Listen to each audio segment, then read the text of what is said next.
A idolatria torna o ser humano em um tetraplégico surdo e mudo espiritualmente. Os ídolos deles são prata e ouro, obras das mãos dos homens. Têm boca, mas não falam, olhos têm, mas não veem, têm ouvidos, mas não ouvem, narizes têm, mas não cheiram, têm mãos, mas não apalpam, pés têm, mas não andam, nem som algum sai da sua garganta. A eles se tornem semelhantes os que os fazem, assim como todos que neles confiam. Salmos de número 115, versículos 4 a 8. Não fareis para vós ídolos, nem vos levantareis imagem de escultura, nem estátua, nem poreis pedra figurada na vossa terra, para inclinar-vos a ela, porque eu sou o Senhor vosso Deus. Essas pessoas que rezam diante das imagens, acham que elas estão ouvindo? Não, a imagem não pode ouvir nada, né? Mesmo se tiver alguma ouvindo, eu estou correndo, pelo amor de Deus. É igual a imagem que chora, a imagem que é isso, a imagem que é aquilo. Eu, com toda sinceridade, eu respeito, mas eu não vou atrás dessas coisas e tenho muito respeito por quem crê. Agora, um dado de fé: imagem não escuta nada. Imagem não pode nada. Porque se pudesse, nós estaríamos no mundo da idolatria. Se você acredita que uma imagem tem poder de alguma coisa, de fazer um milagre na sua vida, isso se chama idolatria. Primeiro, a gente gostaria de admitir que os católicos, na sua grande maioria, não têm o hábito do estudo da palavra de Deus. Isso é uma realidade. Nós não podemos fugir desta realidade. A gente sabe que com a renovação carismática houve um crescimento muito grande no interesse dos católicos pela leitura da Sagrada Escritura. E a gente sabe que os evangélicos gostam de ler a palavra de Deus, gostam de conhecer, e eles gostam de fazer cursos, eles gostam de estudar, de mergulhar no conhecimento da palavra. Eu tenho presenciado em muitos lugares, em muitas comunidades, esse cristianismo sendo nivelado por baixo. O cristianismo sendo reduzido a medalhinhas. A teologia sendo substituída por devoções vazias. A devoção mariana sendo excessivamente colocada quando Maria está sendo fora do lugar dela, tomando o lugar do Cristo. Isso não é cristianismo. Nós precisamos retomar a seriedade dessa palavra. São Paulo não brinca com a comunidade. São Paulo não está falando com meios termos. É Cristo que nos salva. É Cristo que nos salva. E é em torno dele que nós precisamos organizar a nossa vida, organizar a nossa comunidade, organizar a nossa experiência pessoal de ser quem somos. Se vocês pensam que o inferno não existe, o inferno existe sim. E ai daqueles que forem para lá. Deus criou o homem e a mulher. Livro do Gênesis. E o homem e a mulher deixam a sua família e vai formar a família.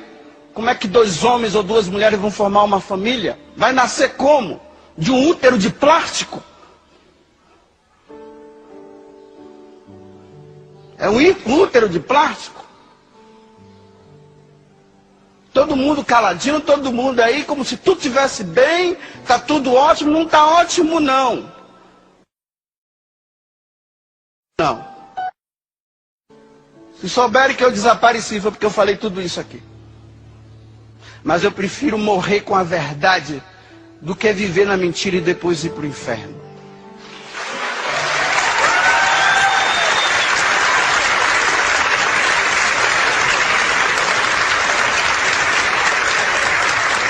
Eu sei que é fácil para vocês baterem palmas. E depois se esconderem.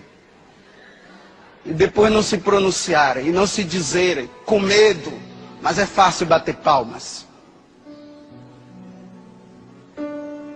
É bom quando tem alguém que fala, né? Segunda carta de São Paulo aos Coríntios. Capítulo 5, versículo 10. Todos nós iremos diante do tribunal de Deus.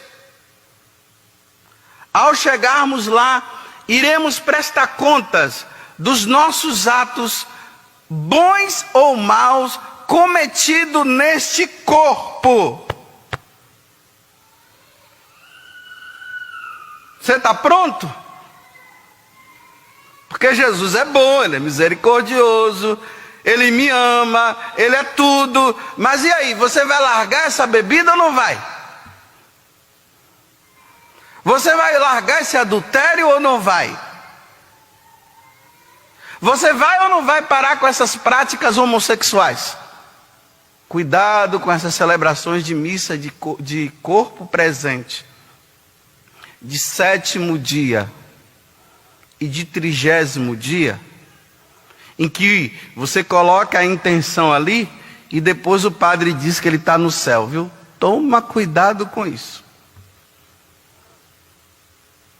Porque se ele não se cuidou quando estava vivo, agora ele está no céu.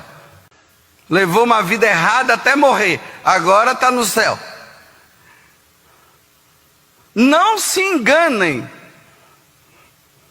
Porque a missa acontece sim, a intenção que você coloca está lá. Na hora que morre, chama o padre para fazer as exéquias, para fazer aquela celebração, tudo bonitinho, olha, corretamente. Não tem aquela expressão hoje, politicamente correto? Tudo corretinho. Missa de corpo presente, de 7º dia, de 30º dia. O padre foi lá até e fez a encomendação do corpo, mas o cara morreu numa vida errada. Não é aquela água benta que vai salvar. O que vai salvar é a mudança de vida. Mateus mudou de vida. Ele era ladrão e passou a ser honesto. Por isso que agora ele está no céu. A idolatria é uma agressão a Deus. O ser humano sempre está adorando alguma coisa. Somos inclinados à adoração. Pena que a maioria das pessoas pendem para a falsa adoração. Isso implica o fato de comunidades indígenas que nunca tiveram contatos com a civilização e, mesmo assim, desenvolveram seus próprios deuses, seus objetos de adoração, de culto, de veneração. Quem os ensinou? Ninguém. É latente ao ser humano, criado por Deus. Verdade é que diariamente enfrentamos tentações para criar novos ídolos, nos quais depositamos nossa esperança. A essência da idolatria está no fato do ser humano colocar sua confiança e esperança em qualquer outra coisa que não seja Deus. Paulo, o grande apóstolo, combateu a idolatria de sua época. Ele associava idolatria com pecado, como de fato é. Pecado é tudo aquilo que está em desarmonia com a vontade soberana de Deus. Os falsos ídolos constituem uma agressão aos Deus da criação, como também um perigo para aqueles que o adoram.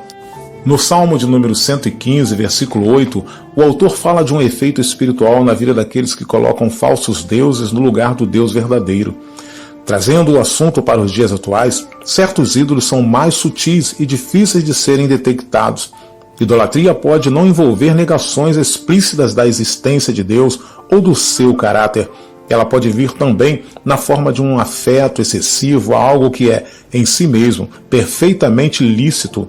Um ídolo pode ser um objeto físico, uma propriedade, uma pessoa. Exemplo, cantor, pregador, pastor, jogador de futebol, atriz ou ator, etc. e tal. Idolatria pode ser também uma atividade, uma posição, uma instituição, uma esperança, uma imagem, uma ideia, um prazer, um herói, qualquer coisa que possa substituir Deus no coração do homem. Somente Deus pode satisfazer as profundas necessidades do ser humano.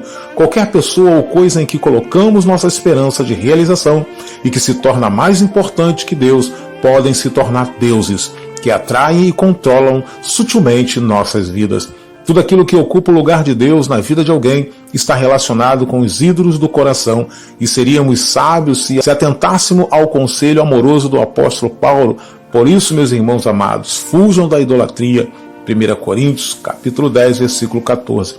Precisamos submeter o nosso coração a um questionamento sincero. O convite do profeta Jeremias vale para a nossa época. Examinemos seriamente o que temos feito e voltemos para o Senhor. Lamentações, capítulo 3, versículo 40. Deus é Espírito e é necessário que os seus adoradores o adorem em espírito e em verdade. Evangelho de João, capítulo 4, versículo 24. Deus te abençoe, Deus abençoe a sua família, em nome de Jesus.